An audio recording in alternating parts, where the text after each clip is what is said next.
music. We finally got some new music, man. What's going on, Coop? How you doing, bro?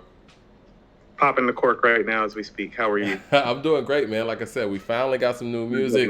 Welcoming everybody into the room. We're gonna be talking about this new Conway album. What's the title of the album? Oh, it's the machine in Mexican. What? Good lord. Start. Threw me off too. La Maquina. La Maquina. We're talking La the new Maquina. La Maquina album, and Griselda is continuing this run, man. I know that we've been talking about Griselda. It feels like damn near 2 years in a row, man.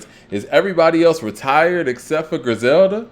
I mean, first of all, we've only been doing this podcast for a year, but let's go ahead and start off and speak to something. Yeah. We're not being biased. These guys are consistently producing music and consistently producing quality music, and that's why they're getting the run that they're getting. They also don't have any major label attachments like that are preventing them from jumping in and out of. They pretty much can drop music when they feel like it, and it's showing. Yeah. And the beauty of it is showing. And you know what? The organicness of it is showing too. Shout out to Robert Blake. He's in the room. He said it's not all that. Sherry Wheeler says, watching from Arizona. No, Shout out to right Arizona. there. First of all, Robert, you don't know what the hell you're talking about. And you need to step to the side and let the people who know what they're talking about talk about it. You don't know what you're talking about. All right, well, what are your thoughts on the album? Your first listen. It's very impressive. Mm-hmm. It's very impressive. What impresses you most about it? The first thing that I thought of is that very few all-time great New York MCs, and that's officially what he is. Yeah. Very few all-time great New York MCs have been this versatile on the mic. Yeah. Well, I will give you that. It was like a lot of bouncy production. I don't even want to say Southern production, but no, it had some bounce to it. Yeah. No, I told you, Mike, this kind of felt like Schoolboy Q's Crash Talk in the sense that it's like, damn, like you recorded that in the A, it got some bounce to it. Yeah, and you know what? He's catching everything too, man. Because like I told y'all when the Juicy J album dropped, Still Hustling, what was it called? Something like that. But yeah, when he did that feature on the Juicy J record and the way he was catching that beat, I was like, man, I ain't heard a New York rapper really catch it like that since Big, to be honest. And no, I mean, I ain't trying to sit here and blow that up, but it's what it is. And it seems like he took that and ran with it even further. Like you said, it was like the Amani Caesar song that was on From a King to a God. He took that Murder Beats approach. Murder Beats is actually on the album as well. Our first listen, man, like what was some of your favorite tracks on the album? Because I'm going to go ahead and put the track list of the album up here so people can see it. The intro starts off with the Bruiser Brody. So let's stay on that thought about the murder track from a king to a god. Couple things. The reason who's the gentleman, Robert, that said he may not like it. It's not all that. He may not like it because it doesn't sound Griselda-ish, really like From a King to a God does, and like from the way Conway's projects, quite frankly, typically sound. He embodies that sound more than the other two core members. Right. And this album has a couple of moments like that, but this really isn't that, which speaks to his versatility. It definitely has some bounce to it, like you say. I really like KD 200 Pies. Like Mike, like tracks 1 through 6, Mike. I mean, I like KD too, and KD is the one that Murder Beats produced. He's stepping on KD, Mike, and he bought his hook game is up. His hook game has gotten better. You know what? Are we going to point out that 2 Chainz is on both this and Benny's project? Is 2 Chainz going to be doing more work with Griselda? I mean, Mike, we've been talking about this for a while. They were down here for a while. They have viable Atlanta connections. It's bearing fruit. You know what? Ludacris is also on here, and he let his presence be known. Same thing with JID. Shout out to them on that track. That was a standout track too, I feel like. What was it? Scatterbrain? Scatterbrain. And that was another. I love the beat. I was going to say that was another one where Conway showed off of his versatility, and he came in that track because JID and Ludacris really kind of pride themselves on stylistically being able to approach tracks different, flowing all over the place, and he set it off and then handed it off to them. Doesn't he have the most impressive verse? I think he does. I think a I think lot of that's a people are lot. connecting to what they're doing, and really, man, Griselda's leading the charge, and you can honestly say, obviously, Machine Gun. I'm sorry, not Machine Gun. West Side Gun is the catalyst, the quarterback in this situation. But I'm sorry, man, the star player out here and the guy who's keeping it going, the ghost face of this crew, is Conway the Machine, man. I'm trying to think of somebody to compare him to, like in another, sport or activity in terms of just. You want to know what? He's kind of like Rafael Nadal is in tennis. He's like his game isn't as beautiful as other people's game, and it's a very bruising and menacing style, and so he doesn't always get the stylistic points that he deserved. Yeah. But if you look up, much like Nadal, he got just as much as majors as anybody in his era. In Nadal's case, all time, And so I would kind of compare him to Nadal in that regard of him having like an extremely like bruising and rough style. But Mike, I mean, what I really heard at this album, I heard his all-time versatility, and Mike, he's all-time great. Yeah. He's all-time great. Like we're hearing somebody in the last 5 years, like he said, in 5 years they talking about my legacy. Well, we are. He's all-time great. I can agree with that. Mike, we were talking about Nas and Snoop's legacy before they even dropped albums. No, I agree. And you know what? And the proof's in the pudding, in the fact that you got some heavyweights in hip hop who are basically kicking over each other to work with these guys. I mean, you got to think that based on how the tracks are put together, these guys weren't. Conway wasn't out there, reaching out to them in a sense where it's like, oh, can I get that Ludacris feature? Can I get this feature or whatever? I'm pretty sure guys are trying to get in their world, and you can hear sonically when they jump on the track with them that they're basically coming to Conway's world, and it's in a different way than West Side Gun, but it's like Conway is leading the charge, and like we said in previous shows, he's actually inspiring some of the greats to come back and do even more great work, grimy work. Like he called himself the GOAT, the grimiest of all time. And you know what? He has a real case on that. No, it's not. It's the truth at this point, Mike, because when has anybody talked the way that he's talked that A, keeps you consistently entertained with the rhetoric, B, has a high level of lyricism and bars attached with it, C, a legitimate story to back it up, D, the music and the classic records to back it up. Like he touching all the. Mike, the only thing that he's really missing is like a one more chance and I'll be there for you. And we're talking about like where he is in like the true like greatest MC of all time discussion. He's like really checking all the other boxes. The only thing he is missing is like a couple of those massive hit singles that everybody can sing the words to. If I Ruled the World. Davey Maxwell said, yeah. Davey Maxwell says that 38 Special needs to get his credit. He raps and produces heat. You know what? Speaking of 38 Special, I do want to take this time to shout out the features from Conway's own camp that he had on here. And they did their thing. She got busy. She got busy, and yeah, man. Jay Skis. What's that? Jay Skis he's Jay part of a drum work, is getting busy. Yes, Jay Skis got busy, and obviously Eve the Genius. Blood Roses. Yeah, Eve the Genius, man. I am really intrigued, and like I was telling you offline, I'm really intrigued to hear what Conway's gonna do with her on her solo project because she can spit. Now, Armani Caesar is Armani Caesar, and I love what, West Side's done with her. But as far as spitting, Eve the Genius is special. And it's very tough to say that there's a female MC out there that could just straight up out-rap her bar for bar. And with Conway... Hold on. You said special? So when you say special, let's qualify special when you're talking in context like a female MC. Where does special start? Like, is Rhapsody special to you? I think Rhapsody is dope. I think Rhapsody could put together dope songs. But what Eve the Genius is doing, she's getting on tracks and going 24 bars of just straight spitting. And that's a little different than what Rhapsody does. Rhapsody's more poetic in that sense. You know what I mean? where Eve the Genius is a little bit more vicious with it. So how many MCs that have been female would you qualify as special the way you qualify Eve the Genius as special? I mean, I'm just asking I like questions. I'm just trying to I qualify. would love to answer. I mean, I would say Rod Digger in that sense. I love to I knew hear. you were going to say that. I Yeah, didn't think Rod Digger was special, though.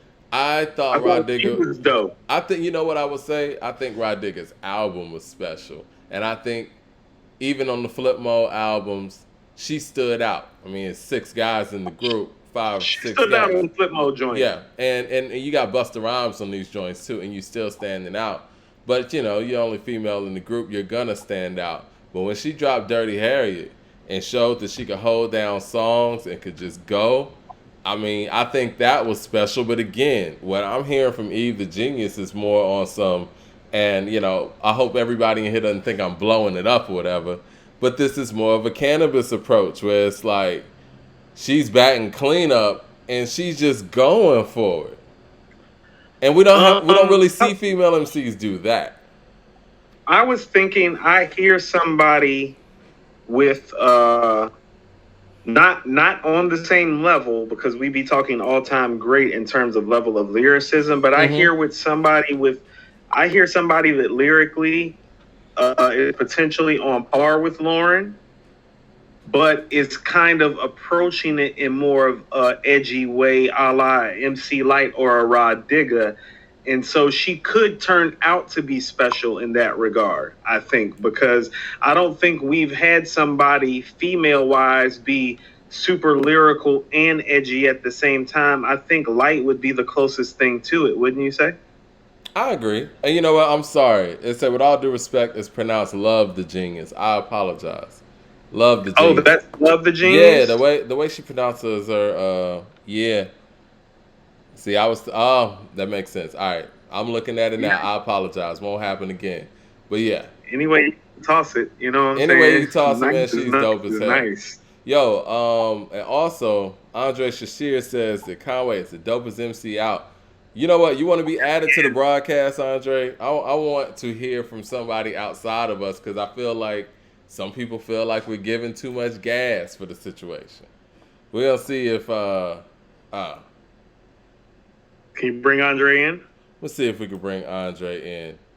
I'm with Actually, it. you know what? It just brought his comment in. That's pretty much what it was. Okay, well, we'll see if we can, if he could just call in or whatnot, and we'll work it out like that. But what is your favorite song on here? Do you think that the Ludacris and JID record is the most impressive on here? You think Scatterbrain's the most impressive, or there's some? I mean, it stands out just because of the frenetic pace and the beat. So Right. it's definitely one of the standouts on here. Remarkably consistent project. It doesn't have the highlights that From a King to a God has. So, Right. you I know, was gonna like ask there's you no that. Lemon, there's no Jesus Crisis, there's no Juvenile Hell, but it's very, very consistent and very, very good. Scatterbrain is up there. I really enjoyed KD and 200 Pies. Yeah. I did. You know, Yeah, I was KD gonna and ask you 200 too. Pies, like everything 1 through 6 I'm playing. I like 630 Tip Off, the Bruiser Body, Blood Roses, KD 200 Pies. Like those are all dope. The Sister Abigail joint with Jay Skis and Love the Genius is a phenomenal record. I think so too. You know, Mike, I want to say this, and here's what I mean when he's all-time great. I was thinking about it when I was writing to it for the second time, and he even said it himself. He's like, nobody been this dope since like 96. And I'm like, well, you know, if we're talking about a New York MC back-to-back years sounding this dope, it's like, yeah, you would have to go to Jay in 96 and then in 97, which would be preceded by both Nas and Big and how they sounded in 94 and 95. This is the last time I've heard somebody from New York sound this all-time great back-to-back years. So he's like Steph Curry right now. Like he's calling his shot, he's shooting it, he's pulling up from half court. There's not too much you can do about it if he comes into the gym and he's on. Well, with that being said, and I know we've argued about this in previous shows, do you think Conway the Machine is better than Kendrick Lamar then? If that's what you're saying on an all-time level. You want to know what? He's more entertaining. Is Conway the Machine better than Kendrick Lamar all time? You know, Mike, at the rate that Conway is making great music and putting all time, like Mike, bar wise on this project, there's no drop off from a king to a god. Something else needs to be I think he's expressed too. better, even. Lyrically, Mike, there's no Jesus Crisis, Mike. Like, no, it's not. Like, Jesus Crisis is one of the best lyrical performances ever. His verse on Lemon is one, like, it's just hard to find stuff like that. There's nothing like that on here for as great as he is. Right. But From a King to a God has a feel that this album doesn't have, and feels matter. Feel matters when it comes to an album. That's why when we were talking behind the scenes, I was like, kind of, it was written like, oh, it's like, no, he's great, arguably has bought hooks in tow, but doesn't have the same feel, even though it's great. Yeah. So, or kind of like Crash Talk following up Oxymoron. It's like, doesn't have that West Coast gangsta ass vibe that like Oxymoron had, but like still really dope record you can enjoy. Well, I think this one was more about him showing versatility. But let me finish this and say, Mike, because I've been saying this for a year on a podcast. A lot of how this shit shifts depends on what Kendrick's next album sounds like. Because I don't think how about this? Where is From a King to a God at in terms of like where Kendrick's catalog is? Like, it's not better than Good Kid, Mad City to me. It's not better than To Pimp a Butterfly to you. Is it better than Damn? Is it better than Damn, which we're about to talk about? And we're going to talk about Damn, actually. Because Damn just celebrated its 4-year anniversary. Yeah. Correct? Damn just celebrated its 4-year anniversary. That's what the show was actually going to be about. Until Conway just, crashed the party. Hold on. Here's how quick the show changed. What time last night did I text you and tell you Conway was dropping like 10:30? Yeah, it was like 10:30 or something. And I was like, okay, well, we had a whole other show planned. Yeah, we had a whole nother show planned. You know what? Let me go to the chat real quick. Ari Oak said yes, better than Kendrick Lamar for sure. Chris Keith says Conway is better than Kendrick Lamar. Jose Diaz says, hell yeah, he is. All right. This is the thing, man. Hold on. Let's back up. So let's back up for a second. Because when I hear Conway say and do things on the mic that, quite frankly, Kendrick isn't just going to say. Right. But that's why I'm asking you, like, where's From a King to a God rank? Because I think it's better than Damn.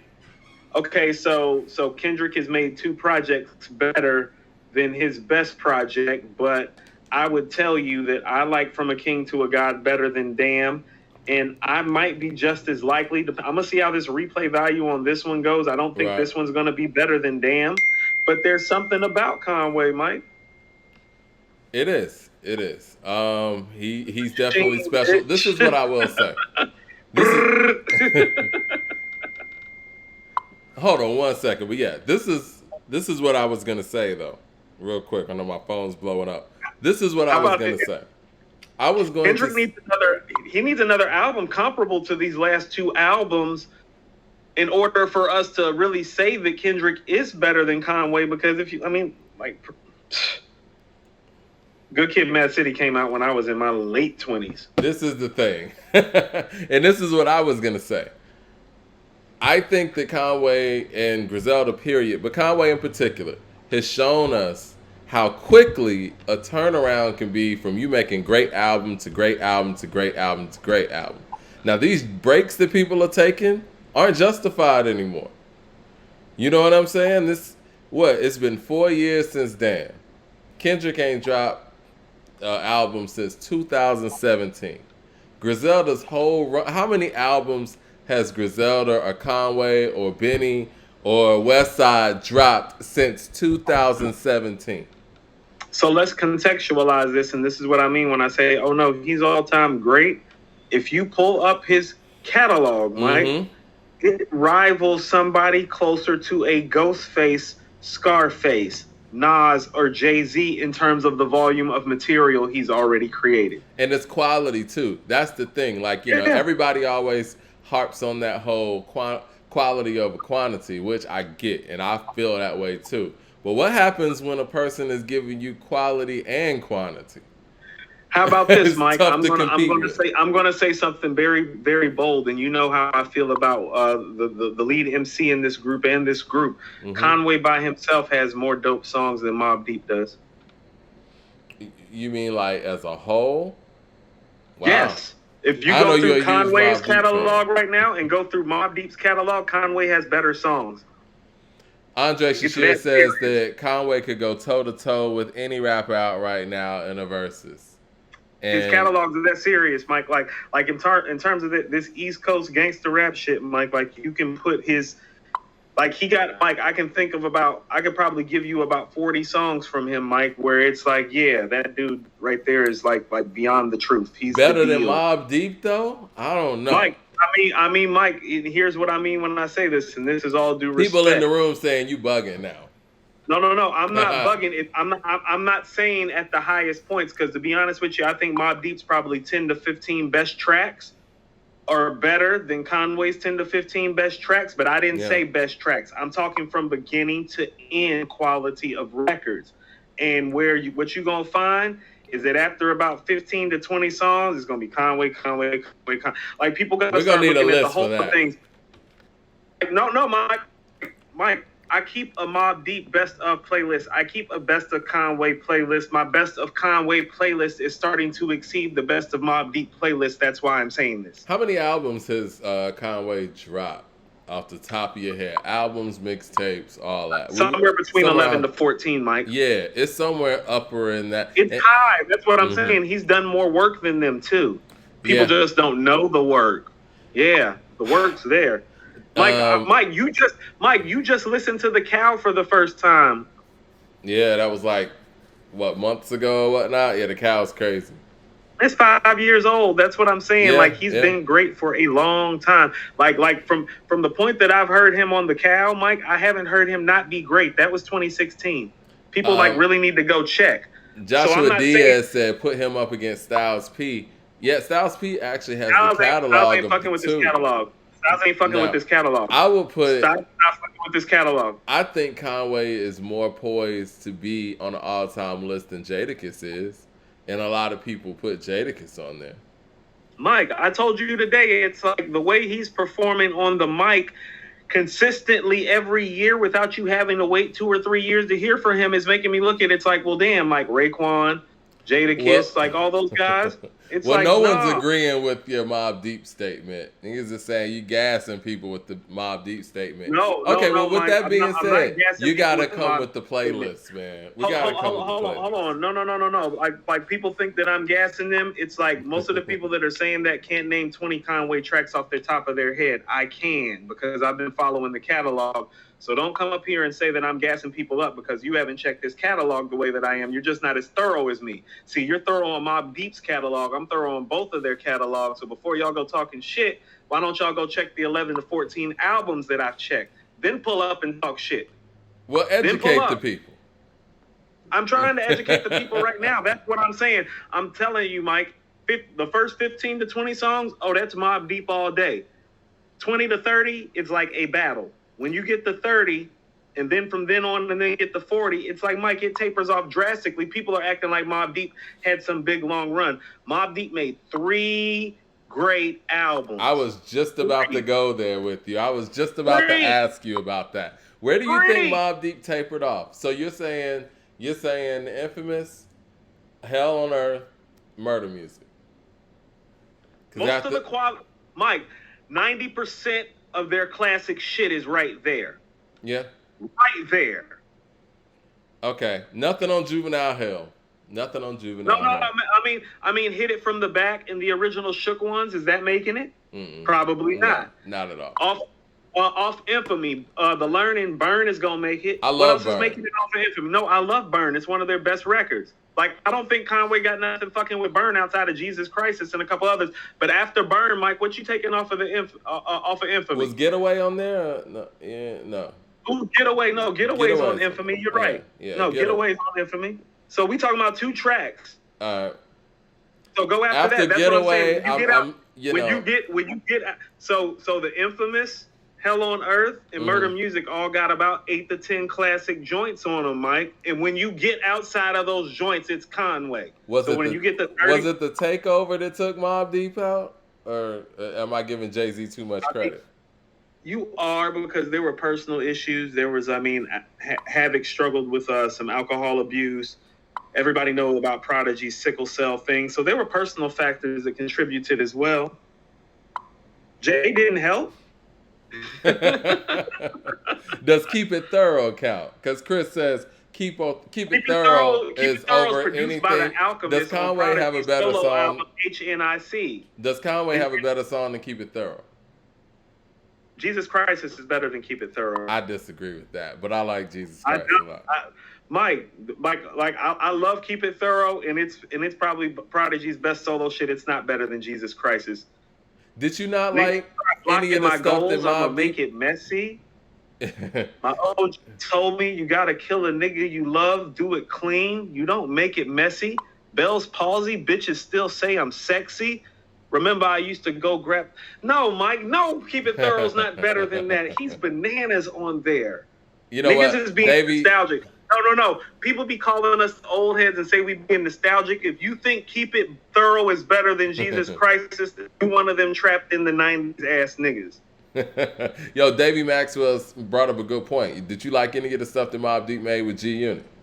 And as a Mobb Deep fan, what did you like? Ooh. You know, did you like? Was America's Nightmare on G Unit? Mm-hmm. We talking about the I Run New York beat? No. I'm talking about literally the album called America's Nightmare with the first track, America's Nightmare, and Got It Twisted. Mm-hmm. Yep. Yeah, America's Twisted.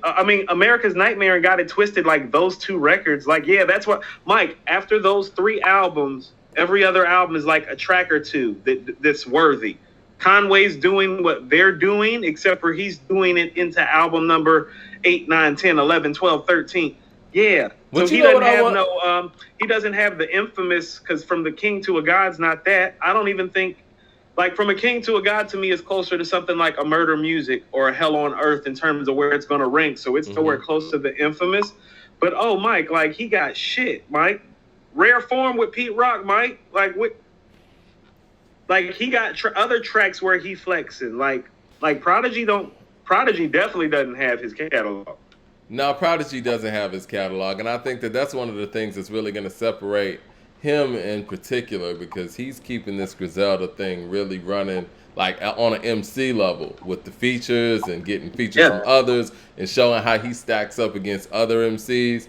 And it's really tough for especially MCs from the 90s to really match up to the amount of work that he has in particular. That's why I brought up Kendrick Lamar, because Kendrick Lamar takes this break. I'm going to say something else, Mike, just like everybody. I want everybody to remember, like Mike, I'm going back in the comments. I'm going to check and see who made the Mobb Deep comments. Like, I'm going to list Conway's tracks, and, like, we going to see, like, we going to revisit this. Okay, yeah, revisit this. Go into the comments, all that. Because people got to stop dying and getting old and being past their prime before you recognize what they're doing. No, that's real. That's real. And he's doing it right now, and we gonna recognize and acknowledge it right now. I ain't trying to hear that Mobb Deep shit. See, I'm one of the dudes that checks for this shit live all the time, Mike. I'm one of them dudes that really love Mobb Deep and was inspired to actually rhyme by them. So it's like, don't come to me with it, because it's like, I know their best shit. Like, Mike, I know tracks from Mobb Deep cats don't know, like Feel My Gap Blow. Like, one of my favorite Mobb Deep tracks is Feel My Gap Blow. Like, what y'all know about Feel My Gap Blow while y'all talking this Mobb Deep shit? You know what? I mean, I know you're a huge Mobb Deep fan, Nas fan, and I think that Nas, with all the stuff that he has, like, that didn't come out in the 90s, I think he's one of the few MCs that would have been able to compete with this pace, because Nas has so much unreleased stuff. I mean, even beyond things that we know about lost tapes and stuff like that. Even with that, Mike, Nas isn't this versatile, and you know that's my dude. Nas isn't this versatile. Like, when I heard Conway today, I literally said to myself, you remember, like, Mike, the way we talk about 27 Summers and Spicy, it took Nas 20 years to get to the point to be able to do that. And it's not as nice as what Conway and it's not as nice as what Conway is doing, and that's my dude. Like, recognize what this guy is doing. You know, what I was going to say, too, man, it's like this frenetic pace I would, and I have Kendrick Lamar and what he's done in this, generation ranked very high, album for album, conceptually. I kind of look at what Kendrick does different now since I had that conversation with Ron Bay about the fact that Kendrick Lamar's albums are theater. Like it wasn't even just To Pimp a Butterfly. When I went back and listened to Damn, I was like, this is theater too. All the way down to, his uncle and, how he puts all those things together. But this Conway stuff, this is just MCing. And this is just consistent work. We're not having to sit here and wait and wait and wait. And he's building up a catalog. And what happens, this is how Jigga got his spot. This is how Jay-Z jumped ahead of everybody in the 90s. Everybody was coming out every 2-3 years. This man was coming out every single year. And when you start doing that, after a minute, you become the guy. No. See, it's different because Jay was riding waves. Conway is creating his own wave. No, I agree. I'm not saying it's the same exact thing. What I'm saying is that you want to know what I was actually thinking, Mike? No, and here's what I mean. It's different. How about this? When Jay did it, there was something about it that still seemed strategic and business minded in the approach. And it was. You really wanted. Yeah, and it was. A hustler I'm not mentality. knocking that either. No. I'm not. Yeah, hustler's mentality, and I'm not saying that to knock him at all. You know what I mean? I'm not saying that like it's some sort of detraction. Here's what I mean, and people gonna say I'm bugging about this, but you really want to know what I thought about? Conway is the modern day version of the microphone fiend Rakim. He really is the closest thing that we have to the microphone fiend. He fiends for the microphone, Mike, and he takes time to craft his rhyme in a serious nature, and you can tell. And I thought of Rakim today because the more I hear him spit, I hear a guy, I'm like, yo, this guy wants to be the greatest MC of all time, maybe more than anybody that I've ever heard, Mike. How much attention and time that he takes to craft his bars. He's a microphone fiend. And it's interesting to say that he takes that time. I'm saying like the way Rakim like set the format and the tone for like being addicted to the craft of MCing. Like Conway is the embodiment of that. Like go listen to the track Microphone Fiend. Like Conway is the closest thing that we have to a modern day embodiment of that. But you know like, what? True. That's interesting you say that. How much do some of the cats who don't come out all the time, how much do they love this shit? They don't love the rap like he do. That's what I'm saying. Like this shit means something to him, Mike. Yeah. And he write it every single time. Like it means something to him. Very comparable to the way Rakim does, except for he's doing it in volume. He said I'm not saying he's Rakim. He's not Rakim. Well, he has the Shady debut, GDMM, coming in June as well, and he's doing it. Because I want people to understand what he's doing is all time great and ridiculous, and some of this stuff hasn't been done. Like, don't come in here like with that mob. Like, no, just don't. Like, no, this dude putting in work. I think he dropped 3 projects. Though. Mike, he's dropped 5 projects. No, in the last 12 months. Yes, and we've been covering all of it, and all of this stuff is, again, like I said, it's been a pleasure to actually cover this stuff. It's been a pleasure to cover this stuff. We've been, because again, we were going to talk about the 4th anniversary of Damn, right? And we were talking, and we were like, yo, man, I can't wait till, Kendrick actually comes with a new record so we can actually talk about it on the show. But these guys in that time frame have given us damn near 15 records to sit here and talk about between Benny, Westside, and Conway. They have given us so much material on a consistent basis that was worthy of being spoken about. And, after a while, you just build up a catalog. The other person in the 90s that was doing what Jay was doing, coming out every year, that doesn't really get a lot of credit either, is Busta Rhymes. And when Busta was doing it, after a while, it's like you step back and you're like, damn, this nigga got a catalog. Because 96 was the coming. So this is the opposite of that, though, because like Busta's run was a lot of hit singles and a couple of really quality projects. Mike, are you a big fan of Busta's catalog outside of the Coming in the ELE series? I like When Disaster Strikes a lot.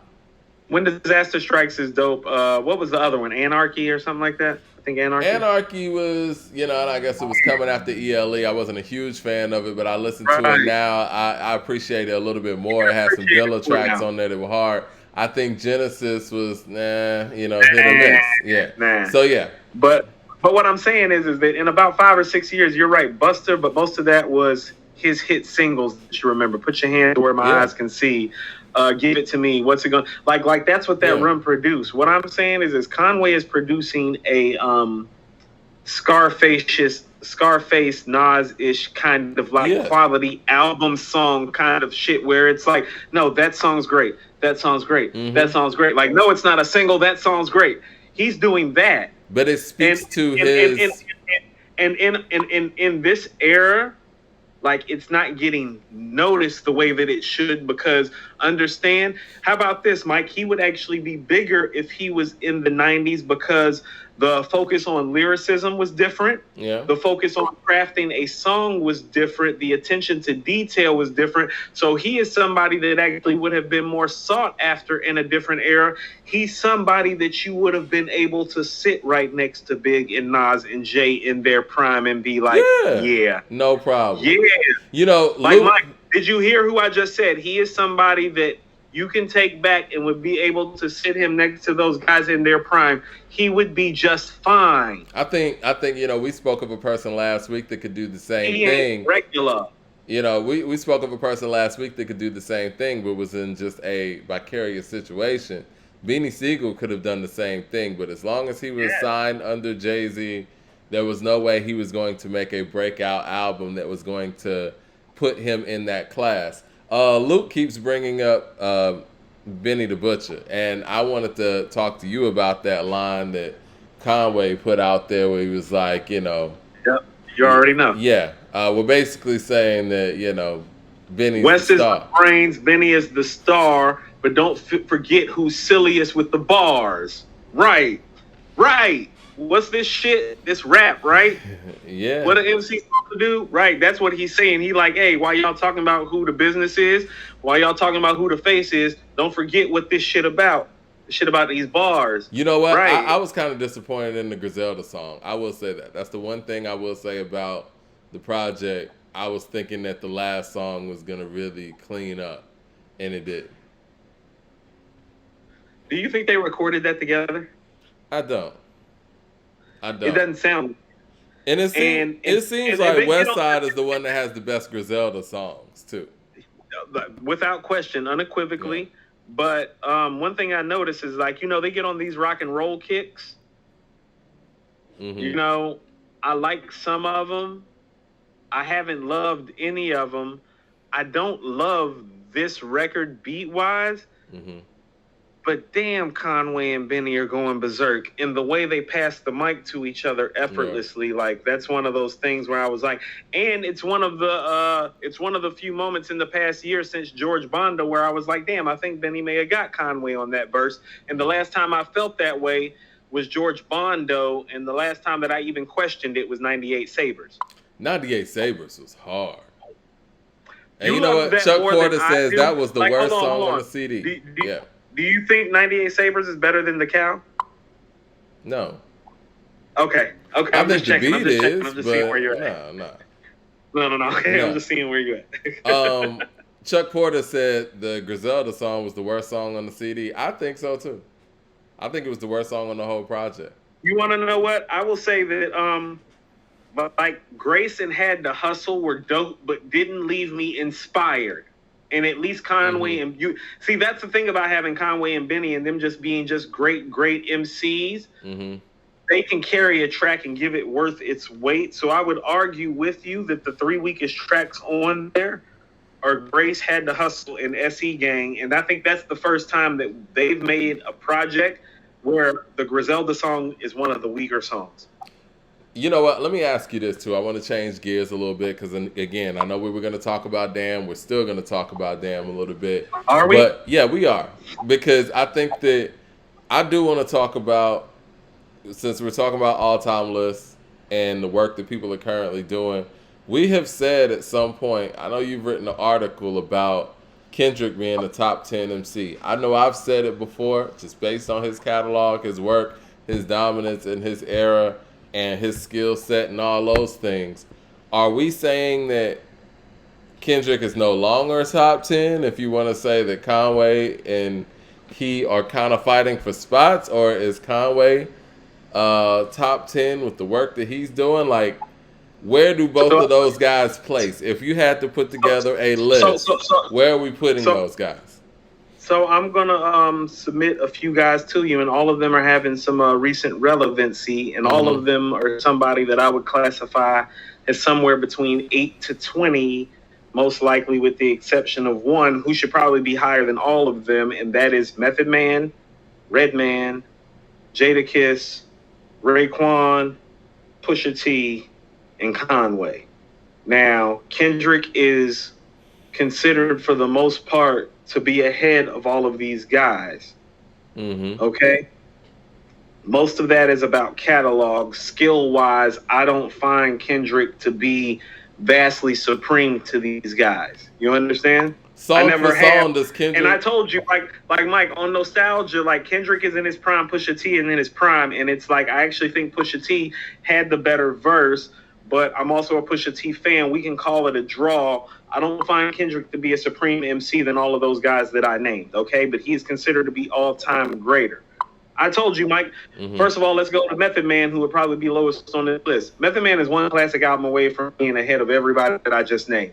That's how great he is. That's how full his resume is. That's what his shit looks like. You want to talk about hit records, got him. Guest appearances, got him. Hooks, got him. Voice, got him. Delivery, got him. Bars, got him.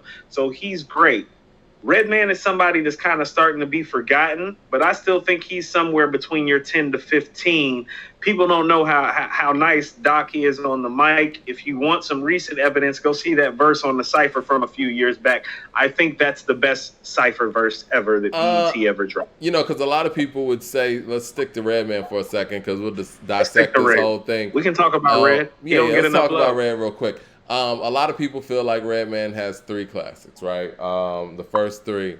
But I've been hearing recently that the first 2 didn't age that well. Now, I think everyone's on the same page when it comes to Muddy Waters, right?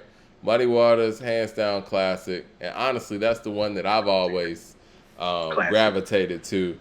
But I don't know how well... the first 2 Redman albums have aged when we're talking about the other top 10 guys and their classic albums, right? When you put those up against each other, it's like, So, Mike, let's speak to that. That is part of why I feel like he is outside of the top 10, but right outside of the top 10, because I know a lot of people consider What the Album and There Is a Dark Side to be classics. They have not aged wonderfully. What do y'all think in the room? How many classics does Redman have? I was playing some tracks off There Is a Dark Side this week, actually. There Is a Dark Side is still really great. Also, to understand that Redman came along during a transitional period in hip-hop. That is part of the reason why those albums sound that way. He was a part of the transition. He's part of the transition, but Mike, if you listen to the MC, especially on There Is a Dark Side, it's like, oh, no, that's a top 10 MC. Yeah. You hear what I'm saying? So I get what people are saying. So let's just cover those guys and why Kendrick is considered to be better than them. A lot of it is catalog and the way the catalog is held, okay? With Raekwon and Jadakiss, it is the same kind of thing. Like, Jadakiss doesn't have the catalog. He's got the bars. I told you, Ray is drastically underrated. But, Mike, I feel like Pusha T, Conway, and Method Man are all one album away from being considered better than Kendrick at this point, because Kendrick hasn't given us a reason to believe otherwise. I find Method Man inherently to be a better MC, and I would put him and Conway and Pusha T on the same terrain, which would be one step off from Method Man. And Method Man, for me, lives where, like, Biggie, Nas, and Jay live. You feel me? And Thought lives. You feel me? I think what separates Method Man from those situations is, like you said, the solo catalog, in a sense, of having songs on a massive amount of songs that just matter like that. Like, you could just pull up a... But he has everything else.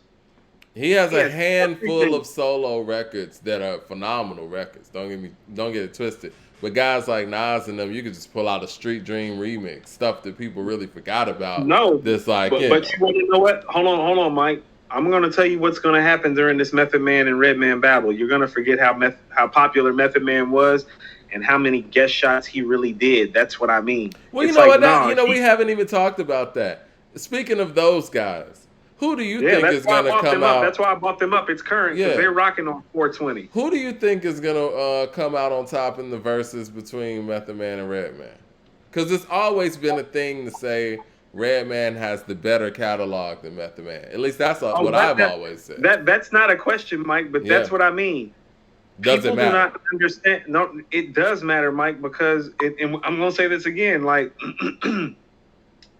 Method Man is so integral to the greatness of all of the Wu-Tang projects that are considered to Mm-hmm. be classic, I think, except for the Ghostface projects. All the other Wu-Tang classics, Method Man's part of why they're classic. And so he can pull those out the bag. Mike, part What of does why Method Man Mike, play, in your I opinion? mean, first of all, Mike, he's playing Cream and Ice Cream. Stuff that he's just on the hook of. Mike, name two better hooks. I mean, it's tough. I mean, shook ones and stuff like that. But yeah, I mean, But Mike, that's what I I'm don't. saying. So I'm not a fan of like, you people got playing Cream, a. Because 2 Chainz but tried Mike, that in the verses. I'm not a fan okay. of people playing a hook and then So Mike, let's say he doesn't go there. But this is what I mean when I mean he got shit on other people's shit. What yeah. if he plays verse from Raw Hide off Return to the 36 Chambers? Mike, Well, what they if he all got plays that. Mike, what if he has RZA cook up the two verses, the shadow boxing, and just blend them together as one verse? Now he What should if play shadow boxing. Mike, what if he That's what he plays the should. hook? What if he plays the hook and the verse, the Wu Gambino, seeing how he starts off with the hook and the first verse? Well, he should Like, play the what too from Ready to Die. that's what I'm saying, Mike. The what? Bring the pain. I'll be there for you. Like, no, Mike, he got shit. He got shit. Mike, you know what? You know what my biggest question is in all this actually? What is Redman? Who gets? No. Who gets to play How High in the Rockwilder?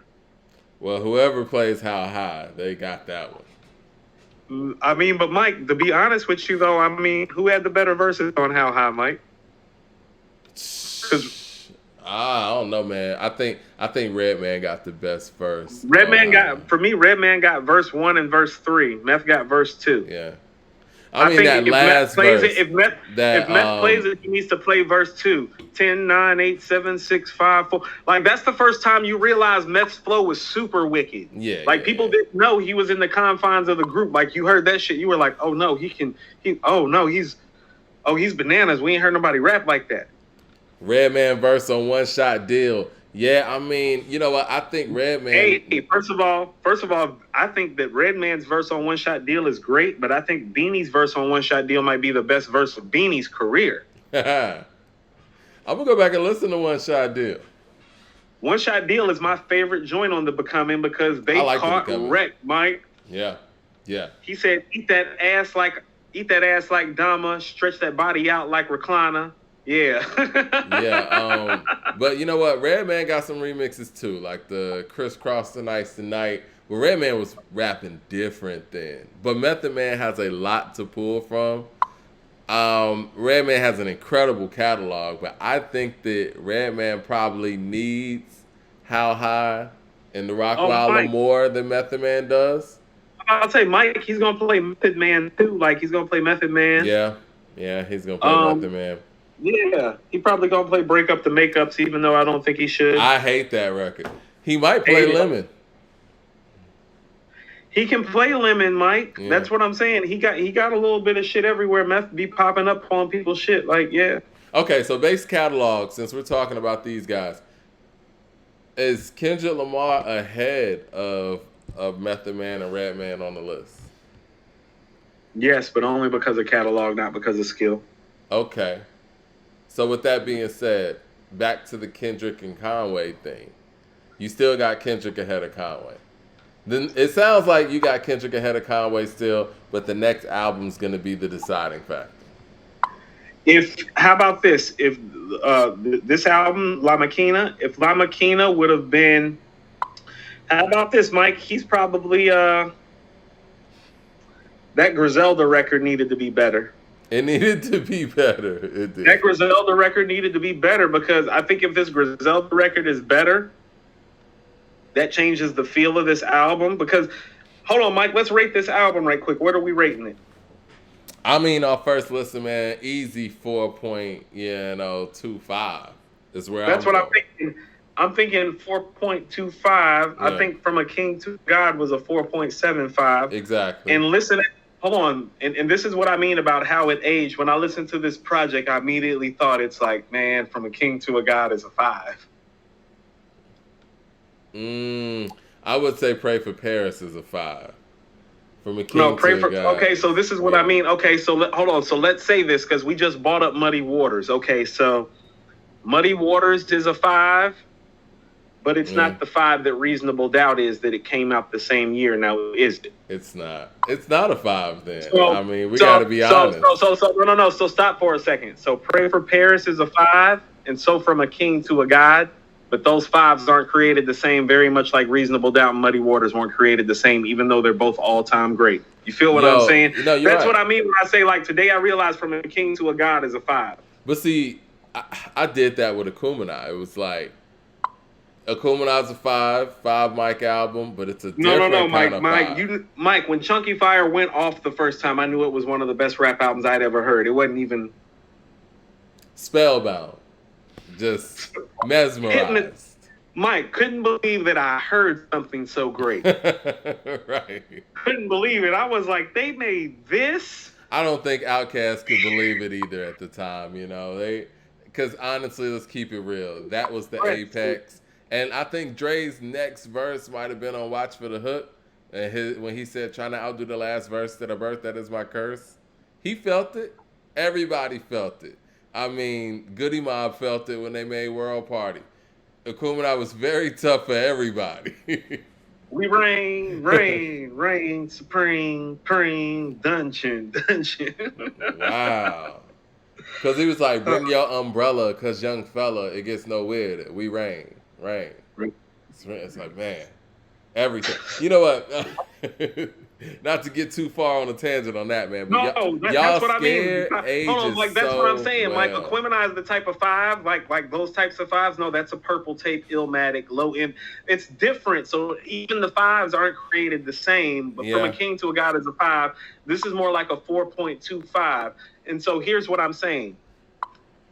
I think for me, this is probably his. This is in discussion with me for his second best project because I always felt like his second best project after I heard From a King to a God was probably the Devil's Reject 2, which was the joint that really put him on. Devil's Reject 2 has a real grimy feel that only Mobb Deep can create, Mike, since everybody wanted to talk about Mobb Deep earlier. Like, how about this? Like, the Reject 2 feels very hell on earthish in a good way, in a disturbed way. Yeah. And so I would put La Maquina right there. And so I would put Conway right there because I would say that Kendrick probably has 2 5s and a 4.5. I'm just going to say this. I'm going to say this, man. Kendrick has 2 5s and 2 4.5s, Mike, because Section 80 and Damn would be the 4.5s, and To Pimp a Butterfly and Good Kid, Mad City would be 5s. And so that's what I mean. Conway's right there. Here's the scenario. To make a great album. Right. Here's the scenario with me. And I've said that Kendrick deserves top 10 consideration, right? I think... No, he there. No. Stop that. Okay. No, he's there. He's there. How many guys have made 4 albums like that, Mike? That's what I'm saying. Every guy that's made 4 albums like that, you're having a conversation about where they are all-time great. So he's in the top 10 because that's where that discussion resides. That's what it is. This is what I will say, though. When it comes to Conway in the debate with him and Kendrick, if Conway drops what he drops in June and it's up to this level or more, he's ahead of Kendrick. Or if Kendrick drops another effort that is probably the weakest effort that he does, or let's just say it's around Section 80-ish or lower, right? Then I'm going to have to put Conway ahead of him.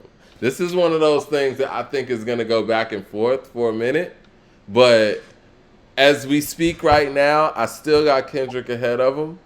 But in June, that will change probably. I think I'm going to have to agree with you. I believe the way that the back end of my top 10 goes is kind of like Black Thought, Kendrick, Pusha T, Raekwon, kind of not in that order, but kind of somewhere. Yeah. Because of Raekwon and Black Thought's position in the game, meaning they are older and less likely. And when I mean older, I don't mean necessarily in age. I just mean in terms of years in the game and where their endeavors and thoughts and minds may be at this point with hip hop.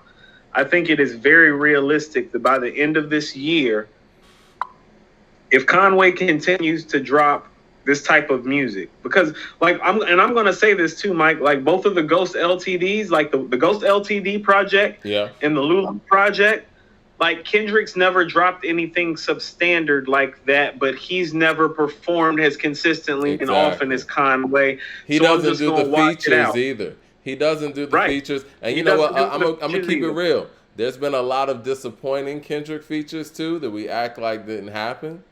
Oh, Mike, he has none of those Nas or Biggie scene stealing verses where you're like, that motherfucker's better than everybody. Kendrick's feature on that 2 Chainz album, To the League, Problems, terrible.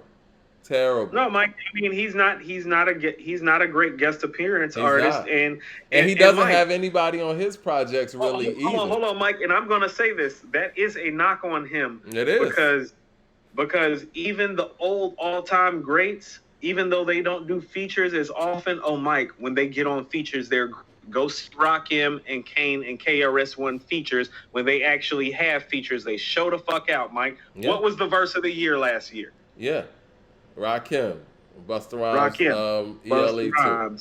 ELE2. But that's what I'm saying. Like when the Kings show up on somebody else's shit, Mike, they usually show up. The only other person that I would say that has subpar verses like that is Nas, but he has twice as many stellar verses. Yeah. Right. It's not even a conversation because of the where other that verses wasn't even done. The case. No. Right. It's like, Mike, after Live from the Barbecue and Verbal Intercourse, it's like who? Well, I mean, it's mine, and of course the Fat Joe, John Blaze. Yeah. Eye for an eye, John Blaze. Eye for an eye. Yeah. And see, we're talking. Like I said, for every bad guest appearance Nas got, he's got like 3 to 4 stellar guest appearances. So you kind of. I want to get to a couple of Michael Hubbard's comments. First of all, he said Kendrick killed the Busta Rhymes. The homie Hub, what up? He said Kendrick killed the Busta Rhymes joint, though.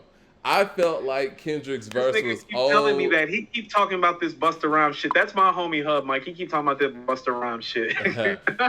Well, you know what, Hub? I felt like Kendrick's verse was old as shit. It felt like that verse was from 2010 or something. So I don't know if I really want to count it like that. Chuck Porter said Kendrick's greatest guest appearance is probably Control. Some people even debate if he had the best verse on there. The other thing that Hub brought up, he wanted to know what we thought about Plugs 1 and Plugs 2. And I went back and I listened to Plugs 1, and I feel like Plugs 1 is better. 38 Species was on there. You know what I'm saying? Like, I loved Plugs 1 when I went back and listened to it. And a couple of things that Plugs 1 had, for me, Plugs 2 didn't have. Now, I think the overall production on Plugs 2 might have been a little bit better, but overall, I liked Plugs 1 better. Production on Plugs 2 is better. This is another reason why feels matter. Plugs 1 feels different than Plugs 2, don't it, Mike? It does. It does. It does. And I just want to say this, Mike. I like Plugs 1 better than Burden of Proof, too, but... I like Plugs 1 better than... If I was ranking his albums, actually, I would go Tana Talk 3, Plugs 1, Plugs 2, and then Burden of Proof, actually. But as far as the comparison between the two, my man Hub's talking about is like production is definitely better on Plugs 2. I mean, Mike, you want to know what? I'll give Plugs 1 the nod just for Crown for Kings. You're just not going to find a mic performance like that. Sunday School, man. Sunday School's crazy. Like Mike. And J.R. Payne went crazy on Dirty Harry. Yeah. It's what they call Yeah. me paying for. It was no No. moments like that for me on Plugs too. No, you want to know what? Plugs 2 and La Maquina are very comparable in the sense that they make you recognize how great that artist's best piece of work is, because although this is something that you can measure against it, it doesn't all the way measure up to, and that would be my overall take. Plugs 2 doesn't stay with you the way Plugs 1 does. Yeah. You Yeah, know but what? still a dope project. Clint But still a dope Richardson. project. Clint Richardson's trying to reel us back in. He said at what point he said at this point, who you got, Kendrick or Conway? Conway doing all the features and appearances and making his rounds and No, I shining think and bringing people into his albums. You know what? I might have to say currently, definitely Conway is currently better than Kendrick Lamar. He's the best in the game, and Kendrick's no longer the current king. Now, if we're talking no, overall, he's definitely not king. That's a Conway Pusha T conversation, in my opinion, right yeah. now. And you know what? And like you said, there's a knock on Kendrick. The fact that he doesn't do features. He does. And when you do get an opportunity like the Jeezy record where it was him and J. Cole, you're singing. That wasn't cool. You know what I'm saying? Those are things that we have to sit here and look at. It is what it is. That and the fact that when you talk about Kendrick albums, Damn in particular, he doesn't have any features, which is fine. But we've never really gotten to see how Kendrick matches up with the current stream of MCs because he doesn't work with anybody. I mean, to be honest with you, outside of TDE or Game albums, I'm having trouble thinking of even some noteworthy verses. I know he's on the documentary 2.5. I know he's on Jesus Piece. I know he's on a couple of Schoolboy projects, mostly early project. I know Mostly he's J on Rock Abs stuff. projects, mostly early projects. More current stuff with him on it is more J Rock. He doesn't work with Ab Soul really. I think J Rock is like the big homie to him. Like, I think that's even deeper than rap. Yeah. Yeah, and that's cool, but it's like I don't know. I mean, we have to really take those things in consideration, right? Like you got certain people who Here's what I'll tell you, Mike. I could see myself by the end of this year having like the back end of my top 10 looking like Pusha T 8, Conway 9, Kendrick 10. Because if it keeps trending the way that I think that it's going to trend in terms of, I actually think that Conway is probably going to make something better than this by June, and possibly from a king to a god-ish, but somewhere closer to that terrain. Right. And I think Pusha T probably, I mean, Mike, I'm going to tell you now, I think Pusha T might drop something better than Daytona. And if he does that, we need to start having a different conversation about him, because that would give him 2 group classics and 2 solo classics, which would put him closer to top 5 territory where Ghostface is. I'm ready for the conversation, and I mean, Mike, am I wrong? No. Who has 2 solo classics and is part of 2 group classics? I think the other part of Pusha T's career that goes understated is the longevity. Like, the guy's been in the game for 20 years and sounds better than ever. I first heard him my freshman year of college in 1999. I mean, he's been doing it for a very long time, and he sounds better than ever. And there's not really many people that we could say are doing that. That's what I mean. I want to kind of dial back. No, but I want to say this. And I'm asking because it's like I know that sometimes I miss some things. Is there anybody other than Ghostface that can say I got 2 group classics, 2 solo classics, like definite? No. Off the top of my head, no. Because Ice Cube's not on Niggas for Life. No, he's not. Right. With Scarface, maybe? No. Well, it's one classic. Yeah. That's We Can't Be Stopped. Chima says, I like Conway for bars, Kendrick for albums. It's a good way to separate that, but I don't know, man. Conway does the albums too. Who said that? Chima Abako. Shema, that might be the best comment of the night. I think that's a very appropriate way to state it. Yeah, it's appropriate, but it's like we still got to decipher this, and it's not like Kendrick don't have bars either. Now, I do want to talk about Damn before we get up out of here. What did you, because you did an album review for Damn when it came out 4 years ago. I know we said we were going to do a show about it, so I know you've listened to it recently. how has Damn aged to you? And do you see it differently than you did when you first heard it now, or is it the same? It's not the same. You're not as trapped in his wave as you were then. He was on a all time wave then. I would, and so you get trapped in the wave. I think Mike, the three tracks that I knew were going to held, which is Element, Feel, and Love.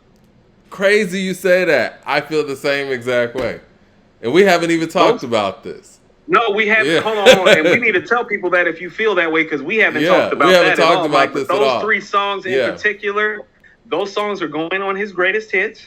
Loyalty, no matter what. Loyalty sticks with me still, too. Mike, I was actually about to say the fourth song that I was going to go to is Loyalty that sticks. Yeah. Mike, I think that song is going to end up being the biggest record of his career because it sticks in a way that even All Right still doesn't stick. Yeah. No, right, I think, I was saying this when it came out. I really love the song Loyalty. Love. I still played it. I played it. The song Love, I'm like, is this my favorite song on the album? Because I keep playing it. But as far as on a rap sense, Feel is my favorite. But Love is that song that's on repeat. Mike, how about this? I'm going to tell you how I feel about Love. I think, matter of fact, here's what I'm going to do. I'm going to actually do we haven't been on our Spotify shit like we need to. I'm going to do a Method Man, Redman playlist, but I'm going to do a best hip hop love songs playlist, and Love is going to be on that playlist because it might be one of the 10 to 15 best hip hop love songs ever. Oh, wow. Yo, Luke Court, real quick. He said, bro, please go live soon about the Butcher. We've talked about Benny, and No. We need to hold on. Can we finish before we get to Benny? Yeah, we'll talk about Benny. You dudes just with hang Benny. on. We'll you dudes with Benny. Do you understand what Conway is doing? While y'all keep wanting to talk about Benny? We'll talk about Benny. Understand what Conway is doing? Do you understand Conway is doing things that an MC from New York literally has not done since Nas and Jay and Big were in their prime? But y'all want to talk about Benny? I just want to be clear. I want to know, man. Like I like Benny too, and I think on the Posse cuts, he's definitely like Benny. shot. I just want to play shit properly and give Conway his just due for doing the type of shit on the mic I haven't seen an MC from New York do since Big E, Nas, and Jay were in their fucking prime. Luke, what's your favorite song on Plugs too? Because Rubber Bands and Weight and stuff like that kind of sticks out. You know what I'm saying? But 97 Ho. 97 Ho. Like stuff from Tanner Talks 3. Ho for a reason. Yeah. Stuff from Tanner Talks 3 is crazy, but I feel like, I don't know, man. I don't really feel like Benny is reaching that point. The whole Tanner Talk 3 is better than all the Plugs 2. Like every track on Tanner Talk 3 better than Plugs 2. I can't front, man. I was disappointed by Burden of Proof. And I go back and listen to Burden of Proof now. I like it. But I was expecting from a king to a god levels for Burden of Proof. Especially after, we had just heard George Bondo and we had heard everything that was on Pray for Paris. The standards were through the roof after that. Mike, a couple of weeks after we reviewed Pray for Paris, you asked me who my favorite member in Griselda was. I said, give me Conway. And I said Benny. Are you seeing why I said Conway now almost a year later? You were right. No, it's been a year, Mike. It's been a year, Mike, because Pray for Paris came out. Hold on, Mike. What's today? April 16th or 17th? Today is the 16th, I believe. So Pray for Paris. Pray for Paris. The year anniversary is tomorrow. Oh, nice. Classic, by the way. Quan Newark said Burden of Proof all-time classic. Crazy. The same way I know when Illmatic came out. The same way I know Aquemini came out September 29th. The thing is, Quan Newark says Burden of Proof is crazy, man. I mean, no, you niggas is crazy. I like it. Don't get it twisted. But again, it's grown on me some, Mike. But it's like it's very Takalish to me. It's like no, I see the potential. I see the highlights. There's about 3 or 4 joints on there that make me think that he might be the best MC in the game, if not on this album, but at some point. But that don't change the shit. No, Mike, man. Hold on, Mike. The most entertaining record is probably One Way Flight. What's the most entertaining part of that record? Freddie. It's getting first. it's Gibbs' verse at the end. I said, fuck it, wasn't gonna do a verse. This is what we'll say. Then I whipped it. It's Miss Universe. This is what I will say. I think because of how heavy 2020 was, album-wise, where you had Alfredo, Pray for Paris, it was just so much good music out there, and Benny was a part of a lot of that stuff. Yeah. The standards were very high, and I expected something that I didn't get. And I think a big part of that, too, was Benny going away from the Griselda sound. I didn't like the fact that Hit Boy produced the whole thing. I think if Alchemist would have produced the whole thing, I would have had a whole different view of Burden of Proof. And I think really production was my biggest issue. And it wasn't really Benny. But listen to what we just listened to. This Conway album doesn't have the Griselda sound, but it is still really, really fucking dope because he's really fucking dope. Well, he's able to adjust to things in ways that you don't even miss the Griselda sound. So I think what Conway just pulled off on La Maquina is more of what we were looking for on Burden of Proof. We were looking for maybe not that Griselda sound, but some of the feel, but a little switch up. And we got too much switch up on Burden of Proof, I think is what you're asking for. But also too, and here's what I keep telling people. Part of that is because of the expectations, because people keep expecting Benny to be somebody that Conway already is. Why don't you just shift the attention to the guy that is already right there in the same fucking camp? No, you're right. Like, I can't do that. I can't. Everything. No, Mike. For the past year, we've been doing this podcast, and all these comments that I've been hearing, 13 months now. Everything that y'all want Benny to be is what Conway the Machine already is. It's the same fucking camp. They are literally blood. Why don't you just shift that energy over to the guy that really got the reins right now? Because we know what Benny can be. Mike, when Conway dropped something, I don't even remember what it was. It was months ago, and Benny posted on his page, just following in your footsteps, big bro. Yeah. Even Benny recognized what the fuck Big Cuz doing. I think what it is, man, I think when you get these Griselda songs, a lot of the times Benny shines. And you want that to carry over into something else. No, and here's what I mean when I'm saying, okay, he's shining, it's just not as grimy.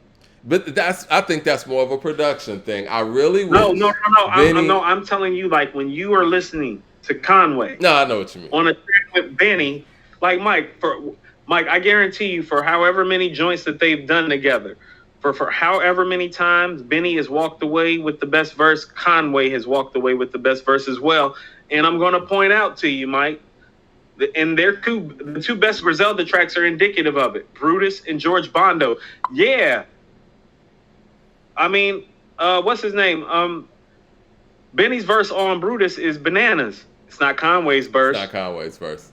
Brutus is my favorite Griselda song. Hold on. Conway's verse on George Bondo is bananas.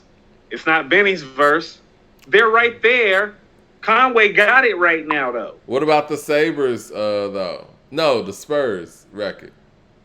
No, Mike. That's like I'm saying. That's right there. I'm gonna give Conway the edge. Is that your phone? Yeah. Andre We're going to have to wrap up. Okay. Andre Shashir says that Benny said that Macarena is flawless. Yeah, I mean, go ahead, handle your business. Yeah, but I gotta take it. Okay. You done? This is live television, by the way. Yeah, Conway my daughter's getting her hair done. I gotta go pick her up. No, do your thing. All right, I'm on the way. Warpaint was crazy. Hold on. Warpaint is very indicative of what I'm talking about between the two of them. It's like, oh man, Benny's verse is sick. There is something that is personal and lyrical about Conway's verse, and that's really where the separation is. It's the personal nature of it. You know? Like when Conway is talking about the only time I felt pressure is when the doctor said I couldn't feel anything from the neck up. Now I got my neck VS'd up. Like when he's saying shit like that, like Mike, very few people in the history of rap can fuck with that. You got to be all time great to fuck with that. Luke said, I hope Benny is calling you. Yeah, man. All right, this is the No, thing, man. no. I want to say this. I want to say this, and I've said this last year too, Mike. No, I think Benny at some point may be the best MC in the game. He's not far off. I'm Yeah, talking about the guy who is the best MC in the game right right now. fucking now. While y'all keep trying to give it to Benny, the guy who is actually the best MC in the game is in his camp. Well, what I will say before we get up out of here, man, what I Why have can't you just time wait? Why can't they pass the baton, Mike? Why can't they pass the baton? because, man, we know what Benny can be, and we're celebrating Conway as well, but we know what Benny No, that's the can be. thing. We've heard That's him the on the thing, Mike. I be tracks. feeling like I'm the only one really celebrating Conway the way he deserves to be separated. We talking about somebody that by the end of this year deserves to be considered a top 10 MC all time, arguably. They talking about Benny like that. They're not talking about Conway like that. I'm not trying to knock Benny. I love Tana Talk 3, Mike. Yeah. Love Tana Talk 3.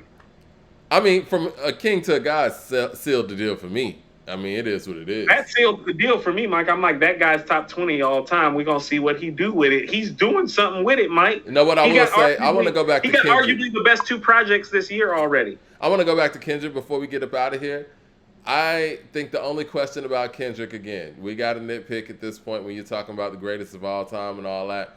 I think that his features or lack thereof and his lack of showing up on certain big moments in big feature opportunities, that's a knock. And the other knock is I don't know how well Kendrick Lamar's music has aged. And I think listening to Damn, I liked a few of those records. I think it held up pretty well. I think Damn might have held up better than some of his other records. I don't think everything on Good Kid, Mad City held up that well. I don't think To Pimp a Butterfly, as great as I think it is, has held up song for song. I submit something to you for as great as all those albums are. I mean, for me, Good Kid, Mad City is the only one of his albums, and he's got 4 great albums. Yeah. Break the classic. Good Kid, Mad City is the only one of those albums that has 5 definite tracks that I feel like hold and stand the test of time. Rigor Mortis, as great as it is on Section 80. It sounds. I was going to go to Section 80. Section 80 is starting to sound a little dated, Mike. It does. Some of the stuff on there is classic, but High some of the Power, stuff. Cushion Corinthians has stayed. Yeah. All right. Yeah. Well, man, great album. It was great to have some good new music out. Hold on. We need to wrap up with some business right quick in the like 1 minute. Like we just need to shout out to Jay Prince for buying an island. Yeah. Jay Prince bought a whole island. All right. And shout out to Nas as well. Okay, so let's talk about it because I'm somebody who buys crypto on Coinbase, and somebody that is currently, I actually purchased some of the Coinbase stock that started getting publicly traded today. Nas, through Queensbridge Venture Partners, is scheduled to make anywhere from, I believe, $122 million to $200 million from an investment in 2013. And so I just want to tell my people, like, invest into something that is going to keep you fly for the long haul. Like, a night in the VIP section or a nice ring, a nice chain, even the whip. Like, look at the bigger picture, and I'm just going to say this for myself. I got about 12 different pieces of crypto. Like, invest in yourself, Well, like, we also have the 2020 yearbook. We were talking about how incredible of a year that it was for hip hop in 2020, and yeah, we have it. Can you see that, Coop? Hell yeah, I can see our fly shit in color. Yeah, nigga. man. Yeah. This is a beautiful piece, man. Where we were talking about albums of 2020, and shit, we even got the Black Thought verse in here. But yeah, top albums of 2020. What did we have here? Yeah, it's so much, man. Pray for Paris is here at number 1. I was about to say. I want to run down it. I'm about to say, I believe Pray for Paris and From a King to a God are right next to each other because they were the first and second best albums last year. Well, all right, before we get out of here, we had West Side Gun's Pray for Paris at number 1. 5 out of 5 tapes. We got Conway the Machine, From a King to a God, 4.75, right? Freddie Gibbs, Alfredo, 4.5. Nas King's Disease was number 4 with 4.5 out of 5 as well. Busta Rhymes ELE 2 was 4.5 out of 5. And Bodie James, Price to Tea in China was number 6. We had like the top 20 here. So yeah, if y'all want to go pick up your According to Hip Hop 2020 yearbooks, it's got all the happenings of everything that happened in 2020. It's on Amazon. Just look it up. What's up? So can I say something right quick? And I kind of want to leave on this note since you brought it up. Like, I did the ratings. I guess that's part of what my part to play is on this podcast and stuff. We rated them and we called them purple tapes. And I'm going to tell people why. When the purple tape came out, I was 13, about to be 14 years old. And this is no lie, Mike. I remember this on West Boulevard. When the shit dropped, niggas was talking about the album, but niggas was talking about how the tape was purple. And so, like, when I went across the street, like, my family been on West Boulevard since the 50s. We own land.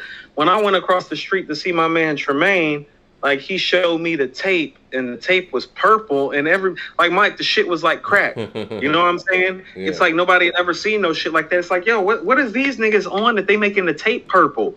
And then you put it in, and it's like, Mike, it felt like crack. Like, you know what I mean? Like, they packaged it up like it was dope. And then, like, you played it and it was dope music. You know what I'm saying? And that's why the rating system is the purple tape. That really came from the block, like, for real. That came from West Boulevard. And the way niggas was talking about not just the music, but how the tape was purple. Right. Like, that shit meant something in the street. Yeah. Like, it meant something. And so, like, the purple tape review is because, like, we trying to keep it in the street still. Yeah. That's a beautiful thing. Wonderful concept. And, you know, I'm glad that, like I said, 2021 started off a little slow. But I think with Benny Plugs 2 was a pretty good offering. And this right here, what Conway just dropped off for us, man, I think it's setting a really good tone for 2021. And hopefully we got more people coming. Pusha T said he's about to drop something that is Daytona level. And I'm sure there's more to come. I mean, this is really where the year kicked off. Last year was actually with Alfredo and Pray for Paris. So let's hope that La Maquina kind of does the same thing and kicks everything into gear. Because, I mean, Mike, we got so much dope music between March and August last year that it's like my head was spinning. I didn't have time to listen to all the dope material sometimes, it seemed like. Well, that's right when everybody got on lockdown. Yeah, but La Maquina, it's setting off a year. And, you know, people are going to have to follow suit. And I'm looking forward to it. I think this is a good measurement piece that people need to be measuring their projects up against for the rest of the year. I don't think it's going to get album of the year consideration in the long run, but this is good measuring stick, as in, like, let's get this shit going. I agree. Well, I will holler at you next week, sir. Great show. And cheers to you.